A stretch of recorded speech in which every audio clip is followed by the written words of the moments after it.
இதுக்கு கூடிய சீக்கிரம் ஒரு விடிவு காலம் பிறக்கும். நாளைய பொழுது அதனுடைய ஆரம்பமாக இருக்கும். செயலினை முற்றினை உனக்களித்தேனே, வானம் பார்த்த பேரையூரில் பூவைசிய இந்திரகுல வேளாளர்களின் மானம் காக்க நடைபெற்றுக் கொண்டிருக்கிற நூற்றாண்டு விழா நிகழ்வுக்கு வடிவம் தந்திருக்கிற பூவைசிய இந்திரகுல வேளாளர் சங்க நிர்வாகிகளையும் மாணவர் சங்க நிர்வாகிகளையும் இந்த நிகழ்வில் கலந்து கொண்டு தமிழகத்தின் பல திசைகளில் இருந்து பயணப்பட்டு இங்கே உரையாற்றி இருக்கின்ற பெருமக்களையும் இந்த நிகழ்வில் கலந்து கொண்டிருக்கிற உங்களையும் தலையால் வணங்குகிறேன், தமிழால் ஆராதனை செய்கிறேன்.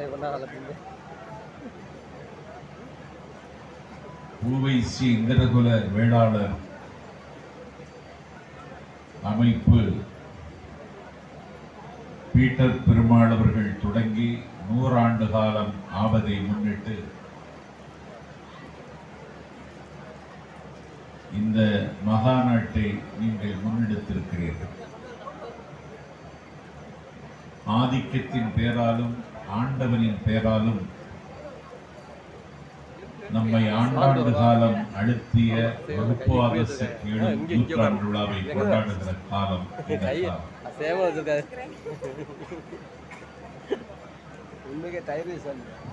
சூரியத்தில் சிக்கிக்கொண்ட தமிழர்களை சமவெளிக்கு கொண்டு வருவதற்கு மகுடங்களை பற்றி கவலைப்படாமல் களமாடிய திராவிட இயக்கம் தன்னுடைய நூற்றாண்டு விழாவை கொண்டாடுகிற காலகட்டம் இந்த காலகட்டம். இதே காலகட்டத்தில் பேரையூரில் பூவைசிய இந்திரகுல வேளாளர் சங்கத்தை பீட்டர் பெருமாள் என்கிற பெருமகன் தொடங்கியதன் நூற்றாண்டு விழாவை நீங்கள் மிகுந்த தாகத்தோடும் தவிப்போடும் இங்கே கொண்டாடி கொண்டிருக்கிறீர்கள். இதிலே எளியவன் நானும் கலந்து கொண்டு கடமையாற்றுவதற்கு வாய்ப்பளித்திருக்கின்ற பூவைசி இந்திரகுல வேளாளர் சங்கத்தின் நிர்வாகிகளுக்கு என்னுடைய உள்ளத்திலிருந்து ஊறி வருகிற நன்றி உணர்ச்சியை காணிக்காக்குவதில் நான் மிகுந்த மகிழ்ச்சி அடைகிறேன். சொந்தம் செல்ல சேருகிற என்னுடைய பாச நண்பன் ரவிசெல்வம் ஐஆர்எஸ் அவர்களின் தொட்டில் பிரதேசம் பேரையூர் மாட மதுரையிலிருந்து சாப்டூர் வழியாக சேடப்பட்டி செல்லுகிற சாலையில் பாண்டிய நாட்டில் ஒரு பேரையூர் இருக்கிறது. அந்த பேரையூருக்கு இல்லாத பெருமை உங்கள் பேரையூருக்கு இருக்கிறது என்பதை நான் இங்கே வந்தபொழுதுதான் உணர்ந்து கொண்டேன், உள்வாங்கிக் கொண்டேன். பேரை, நீரை, சீரை, தேரை எல்லாவற்றையும் தக்க வைத்ததனால்தான் இந்த ஊருக்கு பேரையூர் என்று பெயர் வந்தது. இந்த பேரையூரில் இப்படி ஒரு சங்கத்தை தொடங்க வேண்டும் என்று 100 ஆண்டுகளுக்கு முன்னால் திட்டமிட்டு இந்த சங்கத்தை பெருமாள் பீட்டர் அவர்கள் தொடங்கி வைத்தார்கள். இந்த சங்கத்தினுடைய நூற்றாண்டு விழாவை கொண்டாடுவதனுடைய நோக்கம் எனக்கு முன்னால் மூறி முழங்கியவர்கள் குறிப்பிட்டதைப் போல அட்டவணை பட்டியலில் இருந்து இந்த சமூகத்தை விடுவிக்க வேண்டும் என்பது மட்டுமே நோக்கமாக இருக்குமானால் அதை நாஞ்சில் சம்பத் வரவேற்கிற அதே நேரத்தில் கடந்த ஆண்டு பள்ளி கல்வியில் தமிழ்நாட்டினுடைய முதல் பரிசு பெற்ற மாணவி கண்விழித்த ஊர் அவள் தொட்டில் பிரதேசம் இந்த ஊர் என்பதையும் அவள் வாசித்த உறுதிமொழியை நான் நண்பர் ரவிசெல்வம் அவர்கள் வீட்டிலிருந்தே கேட்டுக் கொண்டிருந்த பொழுதே எனக்குள்ளும் ஒரு பெரிய தாக்கத்தை ஏற்படுத்தியது. அடிமை ஒருவன் தூங்குவதைக் கண்டால் அவனை எழுப்பாதீர்கள். அவன் சுதந்திரத்தை பற்றி கனவு கண்டு கொண்டிருப்பான். நான் சொல்லுகிறேன், அடிமை ஒருவன் தூங்குவதைக் கண்டால் அவனை எழுப்புங்கள். அவருக்கு சுதந்திரத்தை பற்றி சொல்லிக் கொடுங்கள் என்று லெபனான் நாட்டு கவிஞன் கலீல் ஜிப்ரான் அன்றைக்கு பள்ளத்தாக்கில் நின்று பாடினார். இன்றைக்கு நம்முடைய சுதந்திரத்தையும் சுயமரியாதையும் இனி வருகிற தலைமுறைக்கு மடை மாற்றுவதற்கான காலகட்டம் இந்த காலகட்டம். அதை ஏன் சுட்டுகிறேன் என்றால், ஒரு மிருக நியாயம் கூட இல்லாத ஒரு மிலேச்சத்தனம் இன்றைக்கு இந்தியாவில் இன்றைக்கு இருக்கிற காலம் இந்த காலம். நாஞ்சில் சம்பத் அரசியல் செய்திகளை பதிவு செய்ய விரும்பவில்லை என்றாலும் நம்முடைய பகல் இன்றைக்கு இருட்டாகிக் கொண்டிருக்கிறது. நம்முடைய சமவெளியில் இன்றைக்கு பள்ளத்தை தோண்டுகிறார்கள். நம்முடைய சூரிய பிரதேசத்தில் இன்றைக்கு சூரியத்தை இட்டு நிரப்புவதற்கு திட்டமிடுகிறார்கள். 20ஆம் நூற்றாண்டின் அந்தி பொழுதை கடந்து 21ஆம் நூற்றாண்டின் வைகரையில் உலக நாகரீகம் உச்சத்தை தொடுகிற காலகட்டத்தில் நமக்காக இருக்கிற அடையாளங்களை அபகரித்துக் கொள்வதற்கு இன்றைக்கு திட்டமிடுகிற காலகட்டத்தில் இந்த அடையாளத்தை பேணி பாதுகாக்க வேண்டிய வரலாற்று கடமை நமக்கு இருக்கிறது என்பதை இந்த நூற்றாண்டு விழாவில் நாம் உணர்ந்து கொண்டால் வருகிற காலம் நமக்கு வசந்த காலமாக இருக்கும். இங்கே சாகித்ய அகாடமி பரிசு பெற்ற எழுத்தாளர், கரிசல் இலக்கியத்திற்கு உலக இலக்கிய தகுதியை வாங்கி தந்த கீராவுக்கு பிறகு அந்த தகுதியை வாங்கி தந்திருக்கிற வல்லமை உள்ள எழுத்தாளர் தர்வர் இதுவரைக்கும் 18 நூல்கள் படைத்து தந்திருக்கிறார். ஆகவே அறிவும் ஆற்றலும் ஒரு குறிப்பிட்ட சமூகத்திற்கு உரியதல்ல. ஆனால் அப்படி ஒரு நம்பிக்கையை இந்த நாட்டிலே நடவு செய்தவர்கள், அந்த நம்பிக்கைக்கு ஊனம் ஏற்படக்கூடும் என்பதை கருதி கொண்ட காரணத்தினால் அதிகார பசியோடு இன்றைக்கு அதை நிலைநிறுத்துவதற்கு இன்றைக்கு எல்லா வகையிலும் சட்டத்தின் மூலமும் அதிகாரத்தின் மூலமும் நிலை நிறுத்துவதற்கு முயற்சிக்கிறார்கள். ஒரு காலகட்டம் இருந்தது, சேகர் ஐஆர்எஸ் சுட்டிக்காட்டியதை போல நாம் மல்லர்கள் என்று அழைக்கப்பட்டோம். இந்த நாட்டில் பகைக்கெஞ்சாமல் போரிட்ட பாண்டியர் குலத்தின் வழித்தோன்றல்கள் நாம். ஆனால் தேவேந்திர குல வேளாளர் என்கிற பெயரால், அவர்களுக்கு பாடுபடுகிறோம் என்கிற பெயரால் பயணம் தொடங்கியவர்கள் உங்கள் கண்ணீரையும் உங்கள் கனவையும் காவு வாங்கி இருக்கிறார்கள் என்பதையும் நான் இங்கே பதிவு செய்ய கடமைப்பட்டிருக்கிறேன். அதை இன்னார் இனியார் என்று நாஞ்சில் சம்பத் சொல்ல விரும்பவில்லை. ஆகவே நம்மை நாம் தற்காத்துக் கொள்ள வேண்டுமானால், நம்முடைய இருப்பு பாதுகாக்கப்பட வேண்டும் என்கிற கவலையும் அக்கறையும் உங்களுக்கு இருக்குமானால், நான் சொல்வது நீங்கள் தேடுங்கள். எதை தேட வேண்டும்? கல்வியை தேடுங்கள். அந்த தீர்மானத்தினுடைய முக்கிய பகுதியே அதுதான். கல்வி ஒரு சமூகத்திற்கு கிடைத்துவிட்டால் அந்த சமூகத்தை யாரும் அழுத்தவும் முடியாது, ஆதிக்கம் செலுத்தவும் முடியாது. ஒரு குதிரை வண்டியிலே பயணம் செய்வதற்கு அனுமதி மறுக்கப்பட்டவர் அம்பேத்கர்.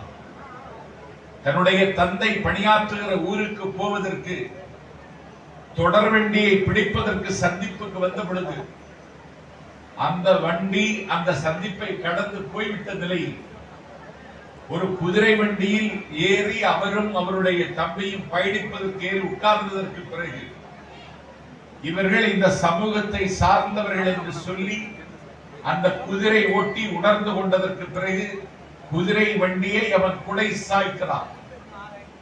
குப்பை மேட்டில் வந்து அம்பேத்கர் விழுகிறார். இந்த குப்பை மேட்டில் விழுந்ததற்கு பிறகுதான் அவருக்கு ஒரு ஸ்பார்க், ஒரு பொறி தட்டுகிறது. அந்த பொறி தட்டியதனுடைய விளைவுதான் வேதங்களின் நாடு என்று பேசப்படக்கூடிய இந்த நாட்டில், உபனிஷத்துகள் உலா வருகிற இந்த நாட்டில், என் பெருமைக்குரியவர்களே, நாங்கள் தான் நாகரிகத்தினுடைய தலைமகன் என்று சொல்லிக் கொண்டவர்கள் இந்த வாழ்ந்த நாட்டில் கங்கை கரை வழியாக ஆடு மாடுகளை மேய்த்துக் கொண்டு வந்தவர்கள் ஒரு ஆதிக்க மனப்பான்மையோடு ஹிட்லரினுடைய அந்த இதயத்தை களவாடி கொண்ட அந்த திருட்டு கூட்டம் நம்மை ஆறாவதுவர்களாக அலட்சியப்படுகிறார்கள்.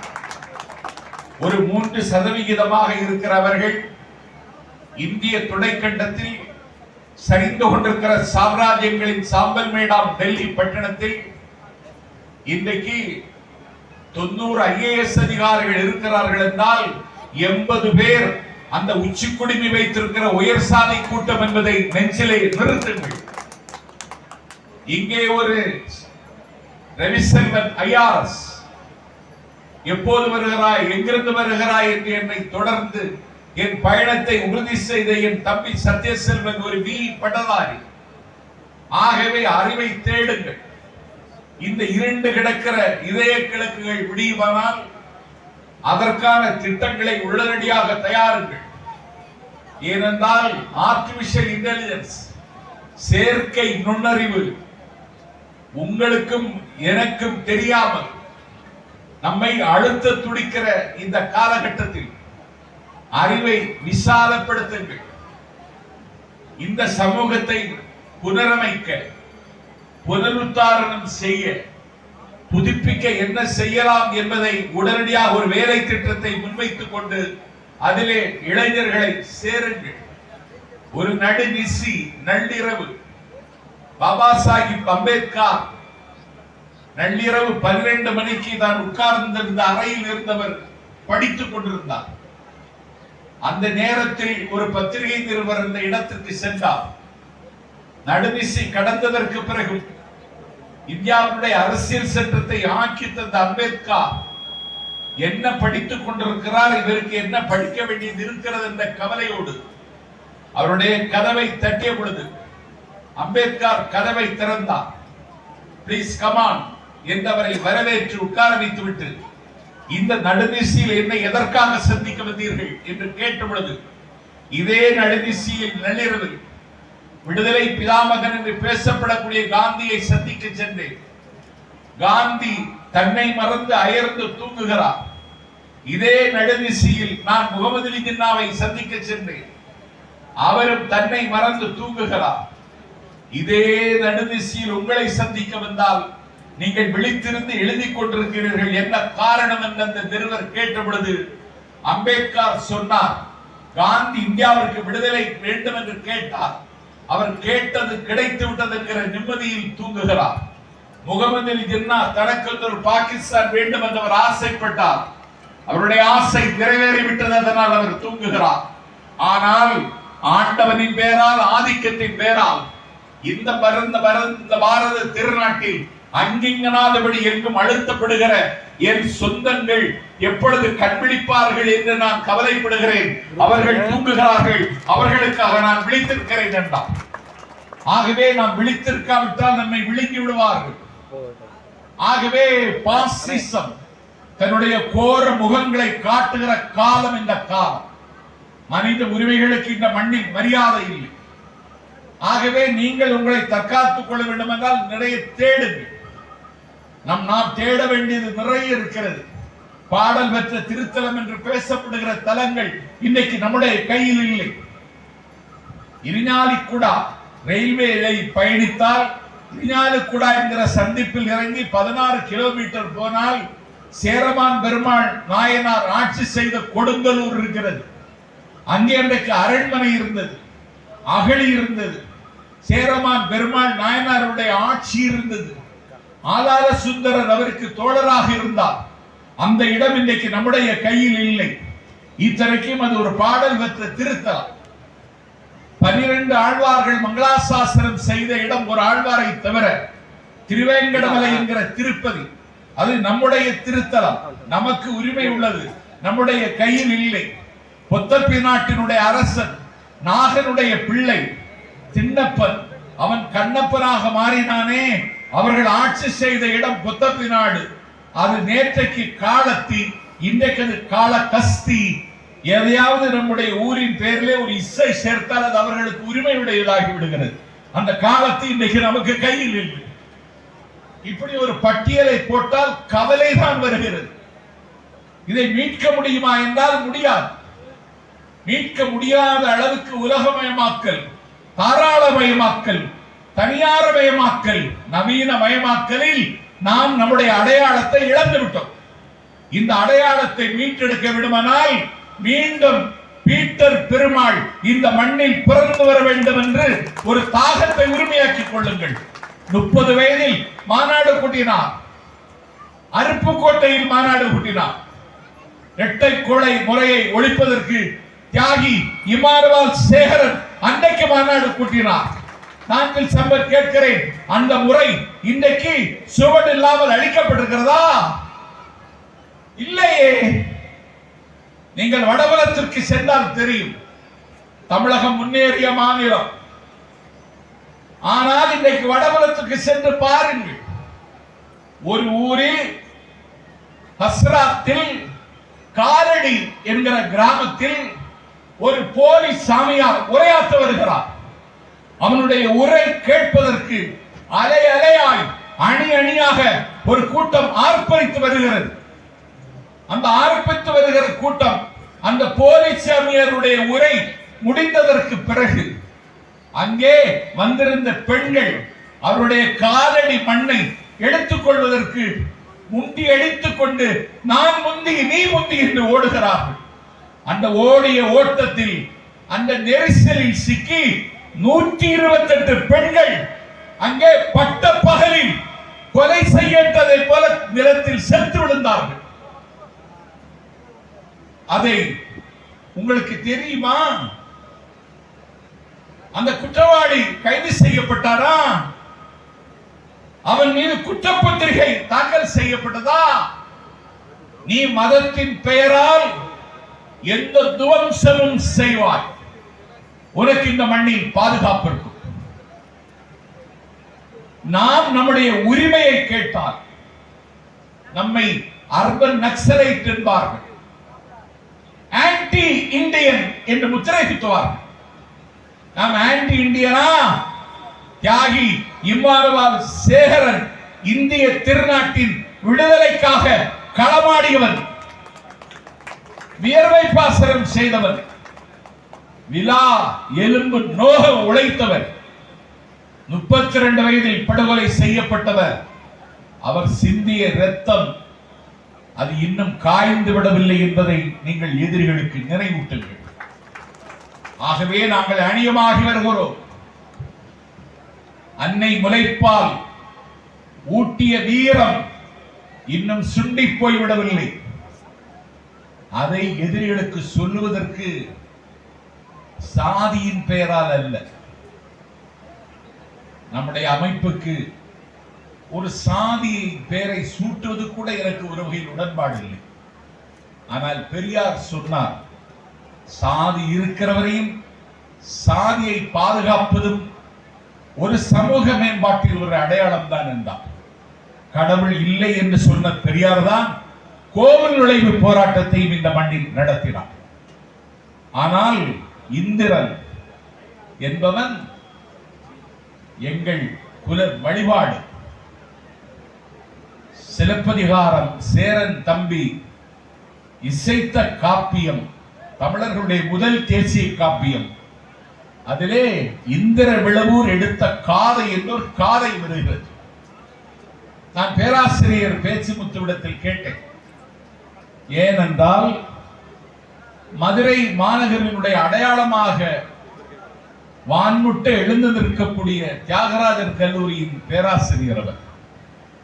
இந்திரனே சாலும் கரி என்றொரு குறள் முடிகிறது.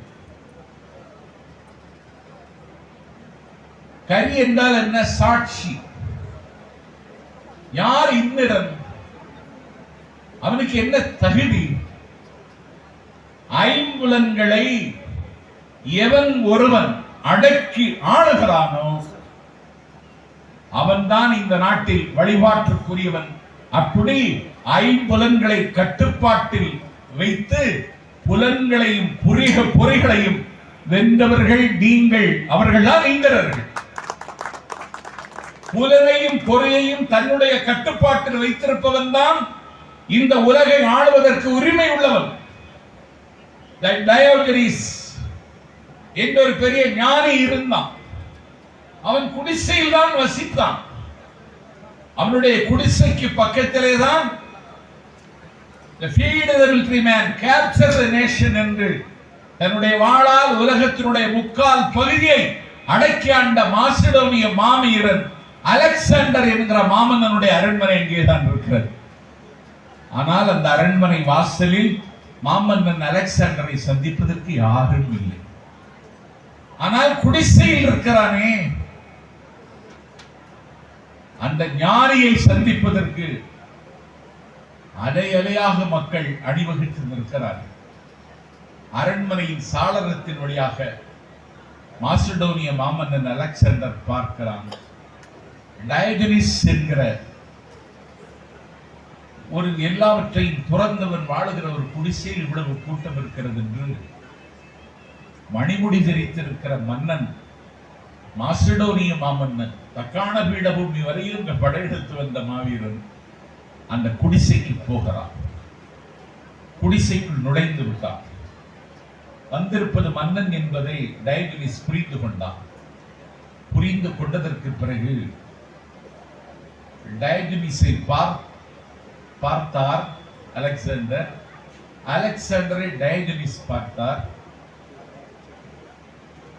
ஒரு வாழ்வலியும் தோல்வலியும் ஆழ்வலியும் உள்ள ஜெகமஞ்ச போரிட்ட மாவீரன் நிற்கிறான். டயோஜனீஸ் சொன்னார், கொஞ்சம் தள்ளி நில்லுங்க. தள்ளி நில் என்ற உடனே அலெக்சாண்டர் ஏன் என்று கேட்டார். சூரிய ஒளி வருவதற்கு நீ தடையாக இருக்கிறாய், தள்ளி நில்லுங்க. தள்ளி நின்றான். எதற்கு என்னை சந்திக்க வந்தாய் என்று கேட்டார். அப்போது மாசிடோனிய மாமன்னன் அலெக்சாண்டர் சொன்னான், நான் உலகத்தின் முக்கால் பகுதி என் காலடிக்கு கீழே கொண்டு வந்து விட்டேன். என்னை சந்திக்க யாரும் இல்லை. நீங்கள் குடிசையில் வசிக்கிறீர்கள். உங்களை சந்திக்க இத்தனை மக்கள் வெள்ளம் போல் திரண்டு வந்திருக்கிறார்களே, என்னதை காரணம் என்று தெரிந்து கொள்ளலாம் என்று கேட்ட பொழுது டயோஜனீஸ் என்கிற அந்த ஞானி சொன்னான், ஒன்றுமில்லை, நீ மண்ணை வென்றவன், நான் என்னை வென்றவன் என்று டயோஜனீஸ் சொன்னான். ஆகவே நீங்கள் உங்களை வெல்ல வேண்டும். முதல் பரிசு பெற்ற மாணவி இந்த ஊருக்குரியவள். அவள் வடித்த தீர்மானத்தில் ஒன்று, கல்வி ஒன்றே முக்கியம், அரசு பணியில் சேர வேண்டும், அது முக்கியம். அதைவிட போதை இல்லாத ஒரு சமூகத்தை உருவாக்க வேண்டும். எல்லாவற்றுக்கும் இடையூறாக இருப்பது போதைதான். நானே பொதுக்கூட்டங்களுக்கு உரையாற்றுவதற்கு சென்றால் நான் இரவில் சாப்பிடுவது 3 இட்லி பொடி, வேறு எதுவும் சாப்பிடுவதில்லை. ஆனால் நிகழ்ச்சி ஏற்பாட்டர்கள் என்னிடத்திலே கேட்கிறார்கள், உங்களுக்கு என்ன வேண்டும் என்ன வேண்டும் என்று திருப்பி திருப்பி கேட்கிறார்கள். நான் 3 இட்லியும் பொடியும் போதும், வாழைப்பழம் கிடைத்தால் ஒன்று வாங்கி தாருங்கள், இல்ல உங்களுக்கு என்ன வேண்டும் என்று கேட்கிறார்கள். 75,000 ரூபாய்க்கு துபாயில் 75 லட்சம் ரூபாய்க்கு ஒரு பாட்டில் விஸ்கி வாங்கியதாக இப்பொழுது செய்தி வந்து கொண்டிருக்கிறது. 75 லட்சத்துக்கு. இவன் என்ன வேணும் என்ன வேணும்னு திருப்பி திருப்பி கேட்கிறான்னா அவனுக்கு என்ன நோக்கம்னா என் கூட இருந்து அவனும் குடிக்கணும்னு நினைக்கிறான். அவன் எனக்கு கிளாஸ்மேட் ஆகணும்னு ஆசைப்படுறான். போதையின் பாதையில் நாம் புதைந்து கொண்டிருக்கிறோம். இன்னைக்கு நேற்று இல்ல, சங்ககாலம் என்கிற தங்க காலத்திலேயே அதிகமான் சக்கரவர்த்தியும் அவ்வை பிராட்டி ஒரே மேசையில் இருந்து குடித்தார்கள். சங்க காலத்திலிருந்து இந்த காலம் வரை இதுவரைக்கும் நான் தாக்கு பிடித்தேன். எனக்கு பின்னால் வரக்கூடிய தலைவரை தாக்கு பிடிக்குமா? போதை என்கிற வஸ்து எங்கே? குஜராத்தில் இருந்து வருகிறது, அத்தானியின் துறைமுகத்தில் இருந்து வருகிறது. இந்த சால்வை போட்டாங்க. இந்த சால்வை நான் எங்கேயும் எடுக்கிறதும் இல்லை, வாங்குறது எனக்கு உடன்பாடும் இல்லை. இது என்ன காரணம்னா இது துடைக்கவும் முடியாது, தூரப்படவும் முடியாது. உலகத்தில் உபயோகம் இல்லாத ஒரு பொருள் இதுதான். எனக்கு போட்டதானே எடுத்துட்டு போக முடியுமா? என் வீட்டுல கொண்டு என் மனைவிட்ட கொடுத்தா அவ என்ன சொல்லுவாங்க? ஒரு சேலை வாங்கி தர யோக்கியது இல்ல, சால்வை வாங்கி தந்துருக்க கேட்க மாட்டா. இதுதான் போடுறோம். கண்டிப்பா சொல்றேன், அடுத்த திருத்தமா சொல்றேன், இந்த சால்வை போடுகிற கலாச்சாரத்தை இன்றோடு நிறுத்திக் கொள்ளுங்கள். ஏன்னா போடுகிற சால்வைக்கு 780 ரூபாய்னு போட்டிருப்பான். அதனுடைய உற்பத்தி செலவு வெறும் 80 ரூபாய். குஜராத்தில் இருந்து தயாரிக்கப்பட்டு அனுப்பப்படுகிறது.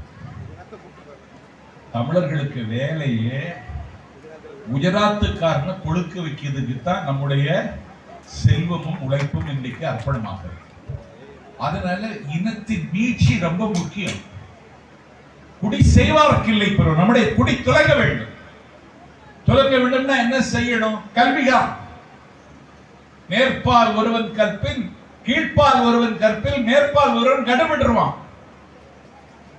கல்விதான். சிகரங்களை தொடுங்கள், சிகரங்களை நோக்கி உங்கள் சிறகுகளை விரியுங்கள். இந்த அழுத்தப்பட்ட சமூகம் எல்லா துறையிலும்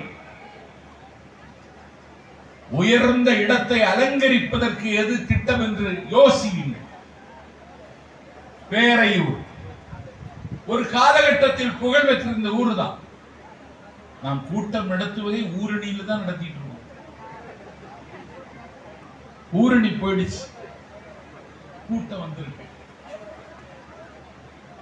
மெட்ராஸ் சென்னை ஹைகோர்ட்டினுடைய கிளை மதுரை கோர்ட்ல ஒரு வழக்கு. இப்படி ஊரணியெல்லாம் ஆக்கிரமிச்சு கட்டடம் எல்லாம் கட்டியிருக்காங்க, இதை தடுத்து நிறுத்தணும்னு விசாரிச்சு பார்த்தா ஹைகோர்ட்ல ஊரணியில தான் கட்டியிருக்காங்க. உலக நேரி கட்டியிருக்காங்க. ஐயா வடிவேல் ராவணன் வரலாறு சொன்னார்.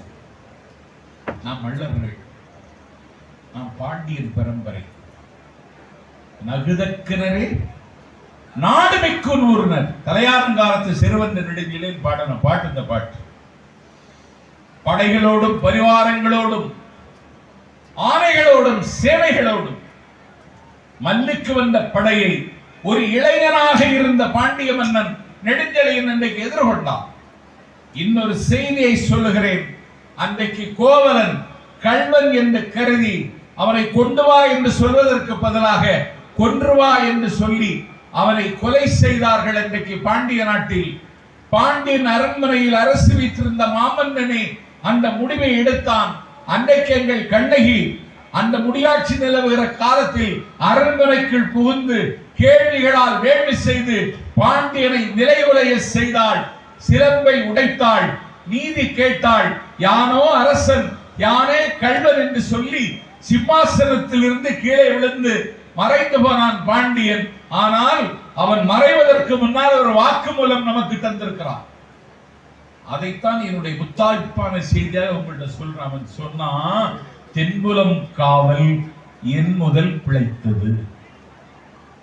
இதற்கு நான் மட்டும்தான் காரணம். உங்களுக்கு என்ன பற்று வேணும்? நம்முடைய குடிப்பெருமை பாதுகாக்கப்பட வேண்டும். என் முதல் பிழைத்தது, நான் தான் தவறு இழைத்திருக்கிறேன். ஏன் தமிழ் சமூகமே, ஏன் வருங்கால தலைமுறையே, வரலாற்றை எழுதப் போகிற என் இனமே, பாண்டியன் பரம்பரைதான் தவறு செய்ததென்று நீ கருதி விடாதே. தென்புலம் காவல் என் முதல் பிழைத்தது, நான் தான் இதற்கு காரணம். என்னுடைய பரம்பரை இந்த தவறை செய்யவில்லை. தென்புலம் காவல் என் முதல் பிழைத்தது என்று வாக்குமூலம் தந்துவிட்டுத்தான் பாண்டியன் ஓய்வு கொண்டான். ஆகவே நம்முடைய பரம்பரைக்கு, நம்முடைய மரபார்ந்த பெருமைக்கு என்னவெல்லாம் அடையாளம் இருக்கிறது என்று தேடுவோம். ஒரு ஆய்வறிஞர் பேசினார், தேட வேண்டிய காலம் இது. ஏன்னா உலகத்தில் எல்லா தேசிய இனங்களும் தங்களை புதுப்பித்துக் கொள்ள தொடங்கி இருக்கின்றன. நீங்களும் உங்களை புதுப்பித்துக் கொள்ளுங்கள். குடிப்பதை அறவே தவிர்த்து விடுங்கள். கணவன் குடித்து விட்டு வந்தால் மனைவியே கணவனை அடிப்பதற்கு அதிகாரம் இருக்கிறது. சும்மா அடிக்க விடாது. மூஞ்சில ஓங்கி ஒரு குத்து குத்தி காரி துப்பி அடிக்கணும். பாதகம் செய்பவரை கண்டால் அவர் முகத்தில் மோதி விழுந்து விடு. பாப்பா, பாரதி பாட்டை எதுக்கு பயன்படுத்துறோமோ இல்லையோ, எதுக்கு பயன்படுத்தணும்? ஒரு போதை இல்லாத சமூகம் அதிகாரத்தை கைப்பற்றணும். அதிகார வெறிதான் இன்னைக்கு உலகத்தை ஆட்டி பிடிக்கும். 2026 தேர்தலுக்கு இப்போதே ஜோசியர்கள் எல்லாம் கடை திறந்து வச்சுட்டான். ஜோசியனுக்கு வியாபாரம் பயங்கர வியாபாரமா இருக்கு. என்கிட்டே நான் பாண்டியன் மண்டியில வர்றேன், நீங்க என்ன நட்சத்திரம்னு கேட்கலாம். அவன் என்கிட்ட 1000 ரூபாய் வாங்க திட்டமிடுறான்னு நான் தெரிஞ்சுக்கிட்டேன். எனக்கு ஜனநாயகத்தின் மீது நம்பிக்கை இருக்கிறதே தவிர இந்த தேர்தல் முறையில் எனக்கு சின்ன வயசுலயே நம்பிக்கை இல்லை. இன்னைக்கு நிமித்திகர்கள் புறப்பட்டு விட்டார்கள். 2026 தேர்தலுக்கு தமிழ்நாட்டில் இதுவரைக்கும் 9 முதலமைச்சர்கள் பேரை சொல்றான். கட்சி இல்லாதவெல்லாம் கட்சி இருக்குன்னு காட்டுறான். அநாதைகள் எல்லாம் அதிகாரத்துக்கு வருவதற்கு ஆசைப்படுகிறார்கள். தரவுகளோ தெளிவோ திட்டமோ கொள்கையோ குறிக்கோளோ இல்லாதவர்கள் எல்லாம் ஆசைப்படுகிறார்கள். நீங்க ஆசைப்படக்கூடாது, ஆசைப்படலாம். அத்தனைக்கு ஆசைப்படுன்னு சொன்னான். வெள்ளியங்கிரி மலையில் இருக்கான். அவன் 16 வயசு பள்ளி மாணவிக்கு கூட ஆசைப்பட்டுட்டான். பிறகு நம்ம அதை சொல்லல. அதிகாரத்தின் மீது ஆசை, அது தப்பு இல்லை. அது நமது குறிக்கோளாக இருந்தால் அது குற்றம் இல்லை. அதை வென்றெடுப்பதற்கு நான் என்ன செய்யணும், அதற்கு என்ன திட்டம்? கல்விதான் மிகப்பெரிய பேராயுதம். அதை இந்த ஊர்ல படித்தவர்கள் இருக்கிறார்கள், படிக்க வேண்டும் என்கிற தாகமும் தவிப்பும் உள்ளவர்கள் இருக்கிறார்கள். உயர்ந்த இடத்துக்கு போகணும், உச்சத்தை தொட வேண்டும். உச்சத்தை தொட்டவெல்லாம் நம்மளை விட ஒன்றும் அவதார புருஷன் கிடையாது. நம்மை போலவெல்லாம் உழைக்கிற மக்கள் தான் உச்சத்துல போயிருக்காங்க. ஒரு பட்டியல் நீங்க எடுத்து பார்த்தீங்கன்னா சிபிஎஸ்இ ஸ்கூல், மெட்ரிக் ஸ்கூல்ல படித்தவன் எவனாவது தமிழ்நாட்டில் தேர்வு பெற்ற மாணவர்களை முதலிடத்துக்கு எவனாவது வந்திருக்கான கிடையாது. அவன் எல்லாமே லக்கான் கோழி மாதிரி. நம்ம எல்லாம் நாட்டுக்கோழிகள். இதுதான் உண்பதற்கும் ஏற்றது, உடலுக்கும் ஏற்றது. அதனால கிராமத்தில் இருந்துதான் ஒருத்தன் உருவாகி வருவான். ஒரு பழத்தோட்டத்தில் வேலை பார்த்தவனுடைய மகன் தான் இந்த நாட்டில் சர்வதேச அரங்கத்தில் 26 யூனிவர்சிட்டியில டாக்டரேட் வாங்கினான். டாக்டர் மன்மோகன் சிங் ஒரு படகோட்டியின் மகனாக பிறந்தவர் தான். ராஜஸ்தான் மாநிலத்தில் பொக்ரான் பாலைவனத்தில் அணு ஆயுத சோதனையை வெற்றிகரமாக நிறுவி உலகத்தின் வல்லரசு இந்தியா என்று உலகத்துக்கு சொன்னது அடல் பிஹாரி வாஜ்பாய் இல்ல, எங்கள் அப்துல் கலாம் என்கிற தமிழன் தான், ஒரு படக்குட்டியின் மகன் தான். ஆகவே சரித்திரம் படைத்தவர்கள் எல்லாம் சாமானியர்களாகவே இருந்திருக்கிறார்கள். அந்த சாமானியர்களாகிய நீங்கள் சரித்திரம் படைக்கிற இடத்திற்கு வர வேண்டும். ஒரு 100 ஆண்டுகளுக்கு முன்னால இந்த இந்திர வைசிய இந்திர வேளாளர் சங்கத்தை தொலைநோக்கு பார்வையோடு தொடங்கி ஒரு ஸ்பார்க், ஒரு பொறியை பற்ற வைத்து அதை மீட்டெடுக்க வேண்டும் என்கிற உந்துதலில் நீங்கள் எல்லாம் இன்னைக்கு ஒரு குழுவாக, ஒரு சங்கமாக இணைந்திருப்பது எனக்கு மகிழ்ச்சி தருகிறது. சங்குன்னா கூடி வாழும் இயல்புடையது, அதனாலதான் சங்கம் அப்படின்னு சொன்னாங்க. ஆகவே நீங்கள் இதை கூடி இதை எப்படி பெருமைப்படுத்தலாம்? நம்மகிட்ட மாறல் இருந்தா மட்டும்தான் அதுக்கு உரிமை கொண்டாட முடியும். நம்மகிட்ட ஒழுக்கம் இல்லைன்னா எப்படி நீங்க உரிமை கொண்டாட முடியும்? மாறல் தான் முக்கியம். அது நம்ம பல பேர் விட்டுட்டோம். அது இன்னைக்கு நுகர்வு கலாச்சாரத்தினுடைய நுகத்தடியில பூட்டப்பட்டு விட்டோம். நாஞ்சில் சம்பத்துக்கு உடன்பாடு இல்லை. என் கையில் ஒரு ஆண்ட்ராய்டு போன் இருக்கு. நான் ஒரு சாதாரண போன், 2000 ரூபாய் போன் தான் வச்சிருந்தேன். ஒரு சினிமாவில் நடிக்க தொடங்கினதுக்கு பிறகு என் மகள் எனக்கு இதை வச்சுக்கப்பா, உனக்கு உலகம் போற போக்க தெரியலன்னு என்கிட்ட சொல்லி இதை வாங்கி தந்துட்டான். எனக்கு இப்ப வருகிற போன் எல்லாம் வெளியில சொல்ல முடியல. இதை என்னுடைய தமிழில் சொன்னால் இந்த ஆண்ட்ராய்டு போன் வினை சுமை. இந்த ஆண்ட்ராய்டு போன் உலா பிணம். இதை ஆக்கத்திற்கு பயன்படுத்த, அழிவிற்கு பயன்படுத்தாதீர்கள். உலகம் வேகமாக மாறிக்கொண்டிருக்கிறது. இன்னைக்கு ஹார்வர்ட் யூனிவர்சிட்டியில இந்தியர்கள் படிக்க முடியாது அறிவிச்சுட்டாங்க.